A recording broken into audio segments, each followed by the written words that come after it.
Kita balik lagi ke konten Q&A seputar TikTok Shop. Lu salah nih, TikTok Shop udah tutup. Shop Tokopedia, TikTok Seller, TikTok Affiliate, pokoknya seputar TikTok dan Tokopedia lah ya. Oke, tanpa basa-basi langsung aja cus. Pertama, akun IU6454. Untuk saat ini mana yang lebih efektif, FB Ads atau TikTok Ads? Terima kasih. Nah sebenarnya gini, kalau ditanya bagus mana FB Ads sama TikTok Ads, gue bakal bilang tergantung market. Jadi gini, kita di MEA spam untuk ads itu ya FB kenceng, TikTok juga kenceng, gitu ya. Terus mana yang paling bagus? Sebenarnya balik lagi benar-benar tergantung sama produk yang dijual, marketnya ada di mana. Karena gini, ada kasus di mana contoh gini, salah satu klien gue yang di TikTok bisa ngasilin sampai ratusan juta dari iklan, di FB fail. Kok bisa? Padahal akunnya sama, sellernya sama, ininya sama, ya nggak tahu. Memang mungkin kayak marketnya emang nggak ada aja gitu di situ, gitu. Nah, ada juga yang kebalikannya, di TikTok biasa aja, di Meta kenceng habis. Jadi itu benar-benar gimana kalian mau jualnya di mana ya. Terus ada kemudian dari nama akun user, pakai promosi pengunjung banyak tapi nggak ada yang beli. Gimana caranya biar ada yang beli? Nah kalau pakai promote itu ya memang pakai promote itu lo memang nggak akan bisa dapetin sales. Itu memang fair. Promote itu memang diadain biar dapetin pengunjung. Buat dapet yang beli, ya sebenarnya kalian memang harus pakainya TikTok Ads. Dari TikTok Ads Manager baru bisa. Terus dari akun kerja woi kali ya. Kok mau nanya, kalau akun seller lama aku di ban, terus aku bikin lagi akun seller baru, taunya di ban lagi karena ada keterkaitan dengan akun lama. Kalau bikin akun seller baru, akun resmi juga harus pakai akun baru. Nah, jadi gini, ini nggak cuma lo doang. Kemarin ada juga salah satu kemarin ya, karena temen gua jadi sesama TikTok Edu Creator, dimana dia akun juga udah gede gitu ya.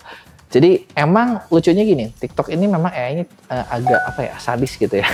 Jadi kalau lu pernah kena ban, permanen ban, nah terus udah permanen itu nempel ke HP, nempel ke email, Nah jadi dia pernah di ban, terus udah gitu dia bikin akun baru. Nah di akun barunya ini, terus tuh kan ada email lama ke ban nih, kebayang ya. Nah terus udah gitu dia tuh login email yang ke ban itu di HP dia yang baru. Kebawa ban lagi akunnya. Jadi emang itu harus hati-hati gitu ya. Caranya gimana? Ya sebenarnya ya lo bener-bener bikinnya dari HP baru gitu, lebih aman, fresh gitu, karena itu bakal lebih bersih gitu ya. Jadi jangan sampai ada keterkaitan. Nah kalau mau buat akun resmi itu akun official kan. Akun official harus akun baru nggak? Sebenarnya tergantung sih, yang penting akunnya memang masih good standing aja. Jadi kalau masih good standing bisa. Terus ada lagi dari nama akun Senyum Itu Indah. Kak, gimana caranya iklan di TikTok Ads Manager agar iklannya tertarget? Buat iklannya tertarget ya kamu harus bikin targetingnya dulu. Caranya gimana? Kayaknya gue pernah bikin di tutorialnya di ini. Lu lihat ya di video ini ya. Memang harus bisa bikin targetingnya dulu. Targetingnya ya macam-macam. Apakah bisa memang dari keyword? Apakah lu bisa memang dari reaksi? Macam-macam tuh TikTok tuh. Ada dari interest. Masukin juga lu bisa masukin apa tuh namanya?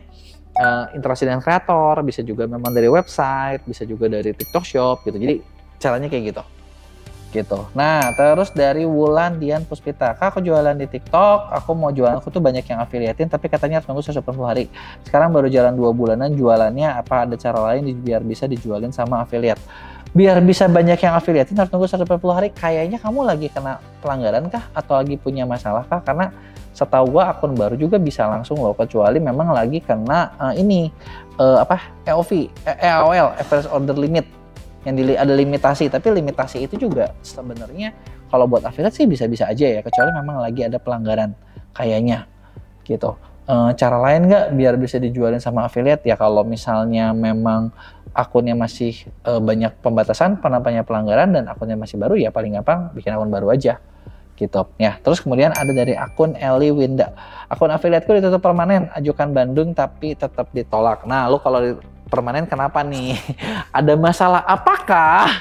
Pelanggaran apa yang dibikin? Nah sebenarnya gini, kalau misalnya memang udah ditolak ya udah bikin akun baru aja.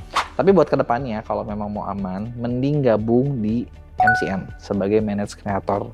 Kenapa? Karena gini, fair, kalau lu sendiri ketika ada pelanggaran kayak gini, kamu mau cari kemanapun nggak ada yang bisa bantuin. Udah pelanggaran tuh udah nggak bisa dibantuin, karena sistem TikTok tuh kayak gini. Kalau misalnya kayak contoh gini, kamu gabung sama kita di MEA, akun kamu ada masalah, terus kamu binding sama kita. Nah kita tuh bisa ke AM kita ngecekin akun kamu masalahnya apa dan bisa bantu benerin. Tapi kalau misalnya kamu belum binding, udah ban, baru kamu ngomong, percuma. Kamu ngontak ke akun TikTok ke AM TikTok siapapun, kalau si akun itu nggak combine sama mereka, ya memang nggak ada solusi gitu. Nah terus gitu MCN itu sendiri, manage kreator yang bener ya. Banyak nih yang bener soalnya. Kayak kita di Mia ya, itu beneran bukan cuman bukan motong komisi gitu loh, tapi bikin komisi kamu lebih besar gitu, bisa memanage supaya akun kamu lebih berkembang. Terus ada lagi dari Fin Sport ID. Kok saya live jualan barang Adidas, terus ke-ban, cara ngatisnya gimana? Karena kalian jualan sama kok nggak ke-ban. Nih, kalau jualan produk-produk branded ya, kayak Adidas kayak gitu, itu memang ada AI-nya TikTok galak. Nah, pertanyaannya pertama adalah kamu bisa appeal, kamu punya dokumen pendukung nggak kalau kamu tuh jualan barang asli? Sebagai penunjukan ininya. Kalau kamu punya dokumen pendukung itu, kamu bisa beres. Nah, kalau misalnya kamu nggak punya dokumen pendukung alias menjual barang KW, atau misalnya bukan reseller resmi gitu ya, ya memang nggak bisa apa-apa gitu. Nah, kenapa yang lain bisa? Ya sebenarnya gini, yang lain bisa itu kucing-kucingan. Jadi dalam artian lagi bisa, karena si TikTok cukup galak banget tentang brand dan KW-KW-annya kayak gitu. Terus ada lagi dari Mardi Wansyah. Izin bertanya, kalau TikTok itu statusnya not delivering, kendalanya di mana? Not delivering artinya nggak jalan. Sebenarnya kalau masalahnya di mana ya tergantung, itu bisa diklik lagi lebih detail, dia ngasih tahu kok. Apakah di ads-nya ditolak, apakah di ininya ditolak. Jadi kalau kita ganti biasanya jalan dan bisa jalan normal. Terus dari Fania Fauziah, kalau voucher gratis ongkir TikTok kira-kira dipotong admin lagi nggak ya? Maaf baru pemula jualan di TikTok. Voucher gratis ongkir TikTok. Nah sebenarnya gini, admin basic itu udah sepaket sama beberapa benefitnya, bayang nggak? Nah kalau kamu mau ikutan buat lebih banyak, kamu bisa ikut yang gratis ekstra gitu loh. Memang adminnya lebih banyak, tapi vouchernya lebih banyak, yang artinya kemungkinan kamu dibeli juga makin tinggi. Sebenarnya kalau kata saya sih, kalau misalnya memang mau untung ya, jangan hitung-hitungan banget sama yang kayak gini, tapi memang siapin marginnya lebihin aja. Karena jualan TikTok Shop di TikTok itu beda sama di marketplace biasa, di mana kita perang-perangan harga. Di sini tuh yang diadu adalah kreativitas. Kalau kamu kreatif ya tetap aja orang bakal jualin. Gitu. Terus ada lagi dari Andi Arthur. Kok tolong dibantu akun TikTok Shop saya kena pelanggaran, terus komisinya jadi nggak bisa ditarik. Minta tolong solusinya. Andi Arthur ini berarti kreator ya kalau komisi ya. Kalau komisi kreator, kalau misalnya nggak bisa ditarik, sebenarnya kenapa nih? Biasanya ujung-ujungnya sama pelanggaran.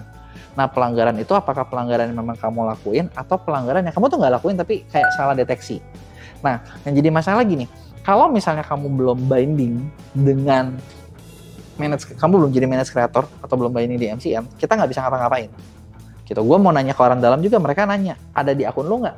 Karena kalau nggak, karena gini, lo bayangin sistem TikTok Shop itu kayak gini. Misalnya ini AM nih, AM itu megang akun ini ya, misalnya megang MCN gue, gitu ya. Nah, si AM ini cuman bisa ngecek kalau orang yang ada di MCN gue dan MCN yang dipegang. Tapi kayak misalnya nih AM gue ini, AM gue, lo tuh nggak di situ, lo di tempat lain, gitu. Dia nggak bisa melihat kamu bahkan.